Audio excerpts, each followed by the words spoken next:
Luis Eduardo Aybar atiende 45, 47, el padre Virginia atiende 40, o sea, que la mayoría de los hospitales públicos atienden entre 40 y 50 infartos agudos del miocardio. No estoy hablando de síndrome coronario agudo, sino infarto. O sea, porque la mayoría de los enfermos son las personas que tienen factores de riesgo y que no pueden controlarlo. Las personas que tienen recursos tienen mayor probabilidad de controlarlo. Y ahí es donde está el problema principal. O sea, tenemos tecnología, pero todavía esa tecnología no está al alcance de la mayoría de la población. Y fundamentalmente la población que más se enferma. ¿Por qué? Porque usted puede tener, hoy tenemos 54, 55% de la población con seguro médico, pero resulta que casi usted con seguro médico en Pedernales. Si no hay ni clínica ni hospital. Usted tiene un seguro médico en Dajabón, pero ahí no hay ni clínica ni hospital. Usted tiene un seguro médico en Elías Piña, no hay ni clínica ni hospital. Cuando hablo que no hay hospitales, no me refiero que no hay edificios, sino me refiero que no hay estructura para atender la principal razón por la que va a morir esa gente. Entonces, es necesario lograr en nuestro país que la tecnología, por lo menos la más sencilla, la más sencilla, a la que nosotros aspiramos, es a que todos los hospitales de República Dominicana puedan disponer de un electrocardiograma, de un electrocardiógrafo para hacer el diagnóstico de infarto y poder administrar un trombolítico en la fase aguda. Ahora, con la inauguración del 911, yo creo que nos va a ayudar a resolver un tema de mucha trascendencia para nosotros, que es que la mayoría de los pacientes llegan en un tiempo fuera del alcance de esa terapia. Es decir, esa terapia tiene una puerta entre el inicio de los síntomas y el tratamiento de 12 horas. Pero mientras más temprano llega, mejores son los efectos.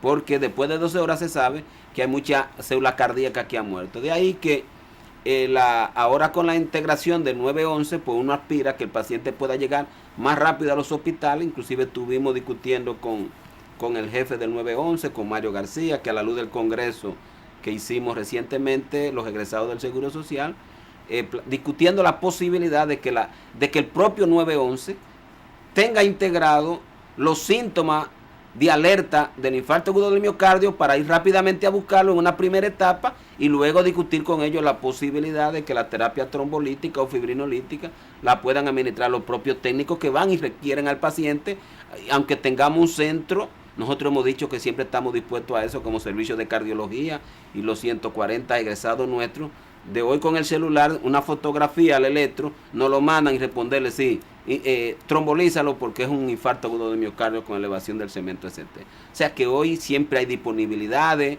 hoy la tecnología de comunicación nos ayuda mucho más y como dije al principio, con la entrada del 911 nosotros aspiramos a que todo esto nos permita integrar un programa que haga que lo que tienen las clínicas privadas hoy pueda estar al alcance de la mayoría de la población, fundamentalmente la población más pobre, que es la que no tiene acceso a la mayoría de esta tecnología en la fase aguda de la enfermedad.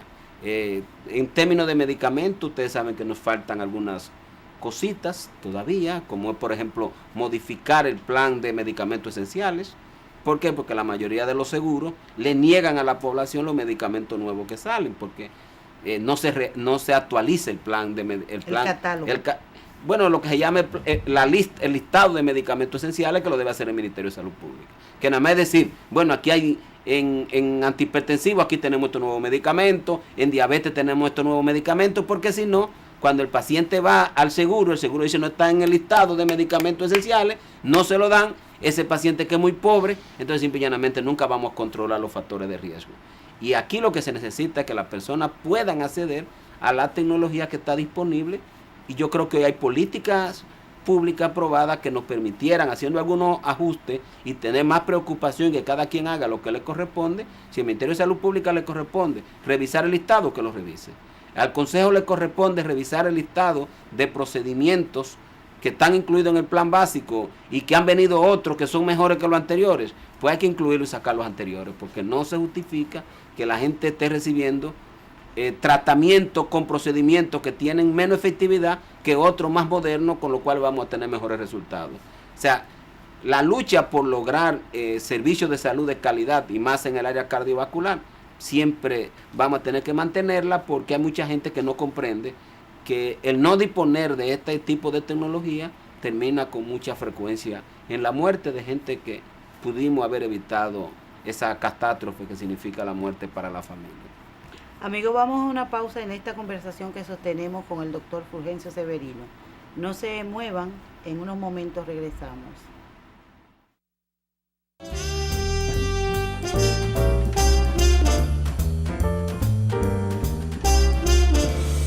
La ARS Salud Segura es una unidad corporativa del IDSS comprometida con la salud de los trabajadores dominicanos. Durante más de 65 años, una amplia red de prestadoras de salud altamente calificadas y certificadas en servicios de atención primaria y de alta complejidad. Además, Salud Segura cuenta con centros privados de salud, laboratorios e imágenes en todo el territorio nacional y sobre todo, sin pago adicional.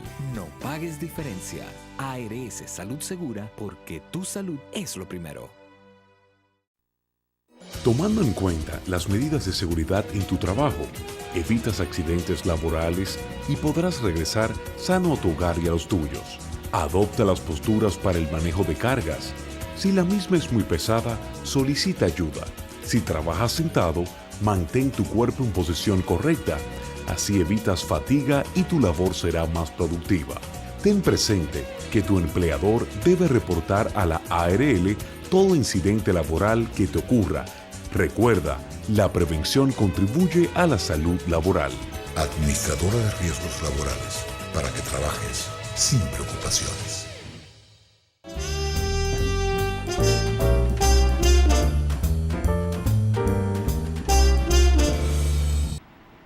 Bien, señores, seguimos con nuestra entrevista de hoy con el doctor Fulgencio Severino, jefe del Servicio de Cardiología del Hospital Salvador Begotier. Doctor Severino, tú has estado insistiendo en los pacientes jóvenes que actualmente están padeciendo cardiopatía isquémica, enfermedad cardiovascular. ¿Lo saben estos pacientes? ¿Cómo está el asunto del chequeo de los mismos?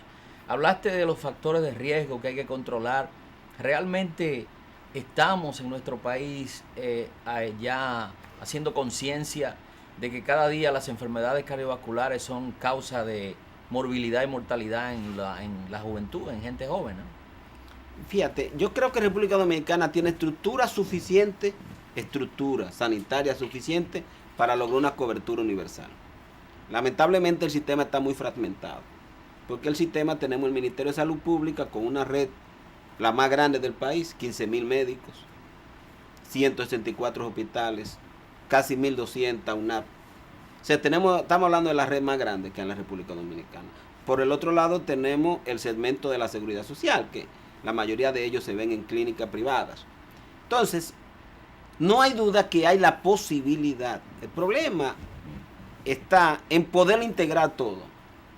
Poderlo integrar, es decir, lograr, por ejemplo, que los médicos de atención primaria tengan, porque la mayoría de ellos son pasantes, aunque se ha venido sustituyendo y hoy en muchas UNA hay médicos generales. Pero resulta que esos médicos generales hay que inyectarle el entusiasmo de la lectura, de la actualización.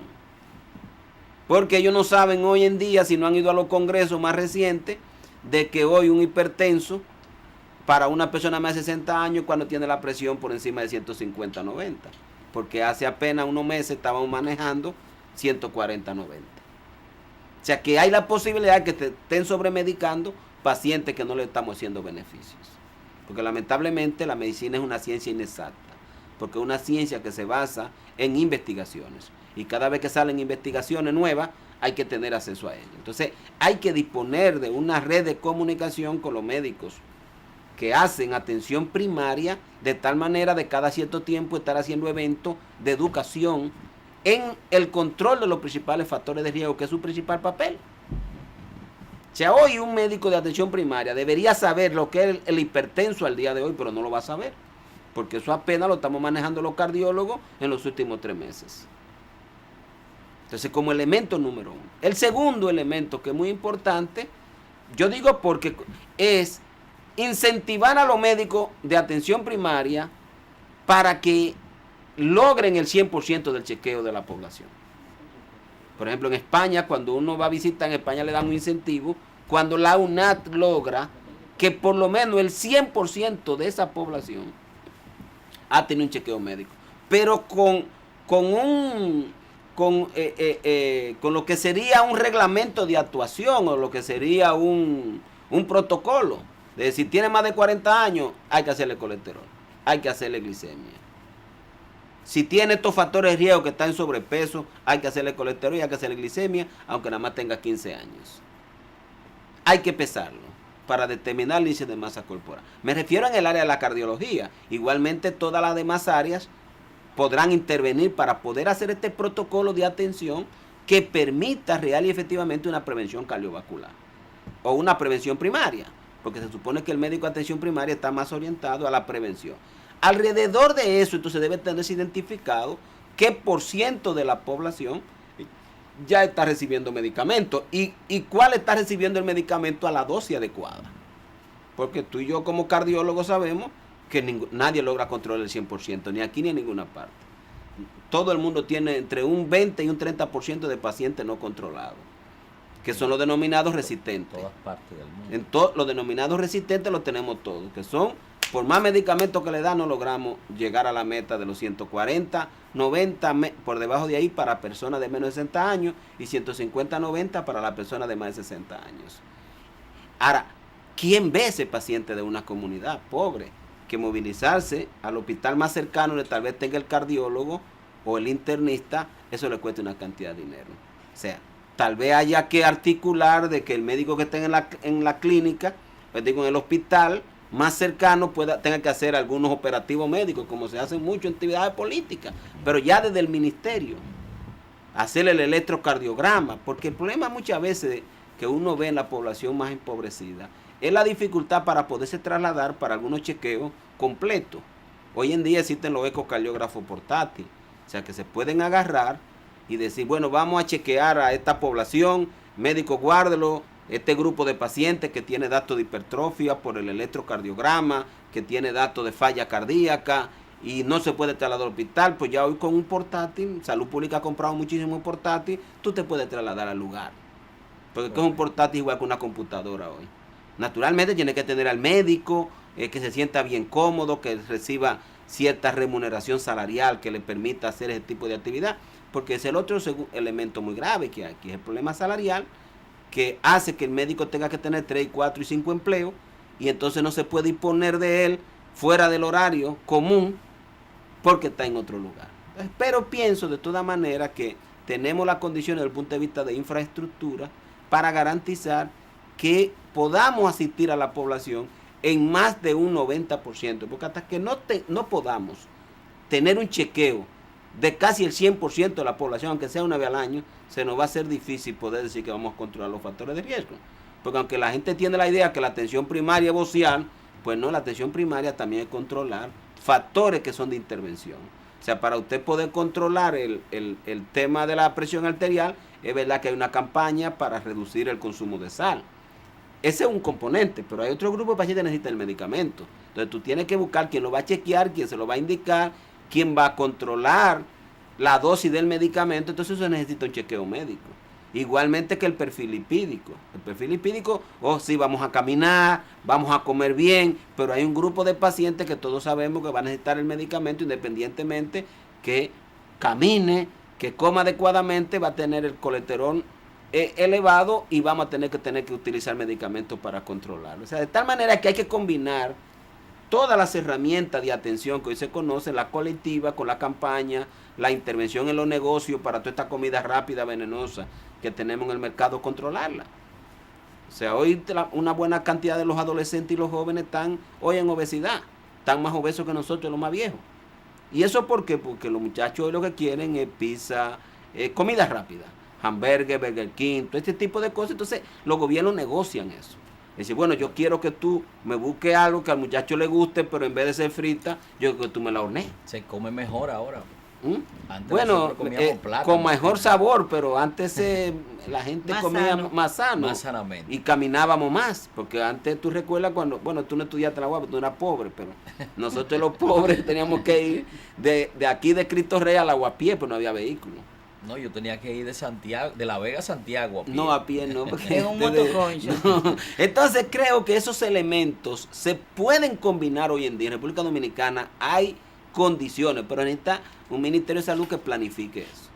Ahí es donde yo veo, y tú sabes como las relaciones que uno tiene con el ministro de Salud, le ha correspondido en determinado momento conversar con él, pero todavía hace falta como salir un poco del esquema que todo es mortalidad materna y todo es mortalidad infantil. Es verdad, esos son indicadores que hay que seguirlo trabajando, son indicadores de medición de un sistema de salud, pero ya tú tienes otras enfermedades que tienes que estarla midiendo, porque son las más importantes hoy en términos de impacto en la población. Es interesante, Severino, lo que tú planteas con relación al sistema 911 va a impactar positivamente la atención al paciente de cardiología. Sí, o sea, yo creo que si logramos, del paciente cardiovascular, recuérdate que aquí está compitiendo mucho el accidente cerebrovascular con el infarto. Sí. Si no, pero ¿qué pasa? Que el accidente cerebrovascular que llega antes de las 3 horas, hay que administrarle un trombolítico para evitar la discapacidad. Correcto. ¿Me entiendes? Entonces, tiene que estar disponible, porque si no te lo llevan temprano, pero tú no vas a hacer nada. ¿Qué es lo que está pasando con infarto? Yo sé que, por ejemplo, nosotros hemos estudiado en el Gautier, donde tenemos más acceso a la información, y solo el 18% llega en horas de ventana. O sea, el resto se pierde porque baja en burro, baja en camionetica, hay de Cristo Rey, en lo que la gente sale a buscar la camioneta, a ver que lo transporte, le pasa el tiempo. Y el otro elemento es la falta de educación sobre los síntomas de alerta. Me duele el pecho, llame de una vez, porque eso puede ser un infarto. Entonces hay que educar a la población en el sentido de lo que son los síntomas de alerta, y eso discutía con el doctor que es director de ahora del 911. Le decía, bueno, nosotros quisiéramos ver qué es lo que está incluido en el software de atención a la llamada para salud cardiovascular, porque eso tiene que estar incluido. O sea, en el mundo entero esto se incluye con signos de alerta. O sea, el dolor es típico, alerta 1 o 5, depende cómo uno lo gradúa. La mayoría lo gradúan de 1 a 5, 1 el menor y 5 el mayor. Fuma, sí. Tuvo un infarto, sí. Ambulancia, salga corriendo a buscar ese hombre que siempre está haciendo un infarto. Y se traslada de una vez, porque quienes reciben la llamada, pues son muchachos, pero tienen que tener un software ahí con 2 o 3 preguntas rápidamente, como te hacen las telefónicas, que te hacen los bancos, que te hacen 5 o 6 preguntas para ver si el que está llamando realmente es el dueño.